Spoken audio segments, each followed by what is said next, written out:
Hello, this is Heather Hoffman, and I'm here today to share a card with you using the brand new February 2020 card kit from Simon Says Stamp. I'm starting off by opening my kit and kind of going through it to choose what elements I want to use on my card. I'm going to use the window frame stamp set that's included in the kit and the tri-square die. You can see how that kind of fits in the stamp set. And then I'm also going to pair it up with the square shaker trio pouch from My Favorite Things, some of the fun little shaker elements, and the beautiful pattern paper. I start off by choosing a panel of the pattern paper, and as you can kind of see, it kind of has a little bit of darker shading around the edges, so I'm kind of trimming out the very center of that piece to have a little bit more of a balanced piece of pattern paper for my card front. And I'm going to cut that window first, but first I had to plan my placement, and I wanted to kind of see where the stamp set was going to line up on there to make sure and arrange the die in the right spot to die cut where I wanted. So this is kind of rough and not something super exact, but I was just kind of eyeballing it to get a little bit of an estimate. It didn't really matter if it was a little bit off. I just kind of wanted to have a pretty close idea of where I wanted it. Now I'm going to stamp that stamp image that I'm going to use on a piece of white cardstock. This way I can fussy cut it out, cut the window in, and then I can adhere that over those windows. And what this will allow me to do is to be able to color that image in on my own with Copic markers. I could just stamp it directly on the pattern paper, but I wanted to be able to control the colors and the shading on the hearts. So I'm going to cut that window into the front of that and then use my detail scissors to very carefully fussy cut that out. I'm trying to cut right on that black line so that I get an exact match as I lay it over the top. So as I carefully go around, I'm not worrying about the little tiny heart images. I'm going to replace those a little bit later. I'm mainly just worrying about that frame and then the main heart images. See how perfectly that fits over my windows? All right, I'm going to use a tiny bit of liquid glue to adhere that on. And I'm going to let that dry just a little bit. I set a clear stamp block on top of it just to hold it in place until it dried a little bit. And now that it's dried, I can move on to the next step, which is adding those shaker elements in. So first of all, I'm going to use that Scor-Tape that's in the kit. It's actually my favorite brand of tape to use for shaker elements because it's so strong and sturdy, and I know it's going to hold everything in place right where I want it. So I'm going to put it around all the different openings of that window, and then I can just press it into place over the top of that shaker element.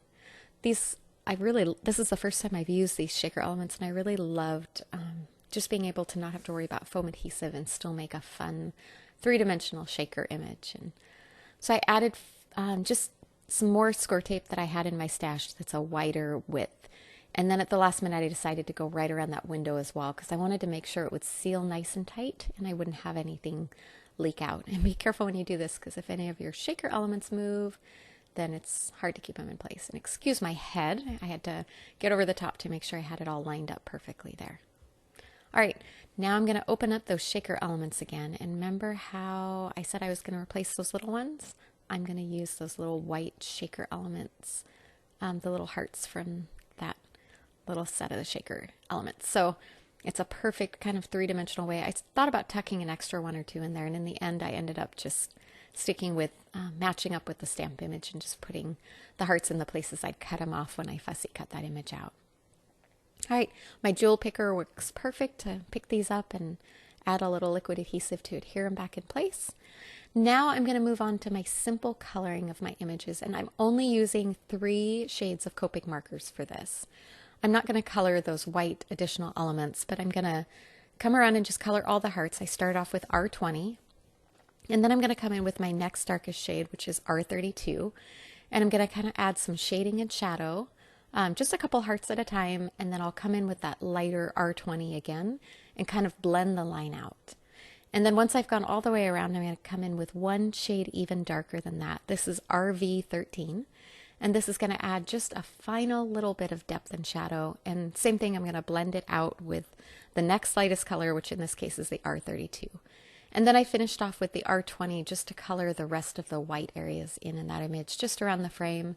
And it makes it just completely meld and match into the background, which is kind of fun. It almost looks like it was all one piece instead of colored separately. All right, next we're moving on to some sentiments, and I'm using that same stamp set in the kit, and I picked one of the sentiments, and I'm gonna stamp it 3 times. I have 3 windows, so I decided I wanted to repeat that sentiment a few times. So I stamped it 3 times on some black cardstock, and then I'm sprinkling white embossing powder on, and I'll quickly heat set that, brushing off any little stray flakes of white embossing powder so I don't have white speckles anywhere extra that I don't want. And then once this is all heat set, I'm just going to use my paper trimmer to trim it down into small squares. I'm kind of trimming them as small as I possibly can, so I'm close to those sentiments without cutting anything off.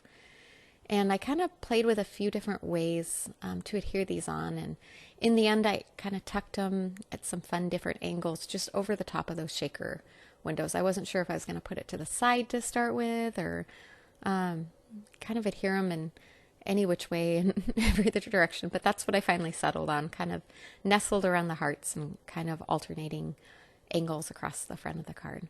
And I'm adhering that right onto those windows again, so no foam adhesive or anything. I'm just using some of that Scor-Tape that'll hold really well and nice and sturdy. All right, I wanted one more little additional add-on sentiment. So for this, I'm going to grab just a scrap strip of white cardstock that I had on my desk, and I'll stamp that little additional sentiment. I stamped it an extra time in case I messed up as I trimmed it off here, but I'm going to just trim those at quick little angles, and then kind of, again, played with some different ways to tuck them on there, but I ended up just tucking those under each of my main sentiments and just kind of did it as a supporting additional sentiment, and swapped up the angles that I trimmed the strip at as well. And then I'm using that same 1/8 inch Scor-Tape that's included in the kit. I really, really love this tape. I just love how well it holds it in place. And you can see as I just kind of debated on different ways to tuck them in there until I was happy with them. And that finishes off this card. A fun shaker, bright, happy, and perfect for Valentine's Day. Thanks so much for coming by today. I hope you enjoyed. Have a wonderful day.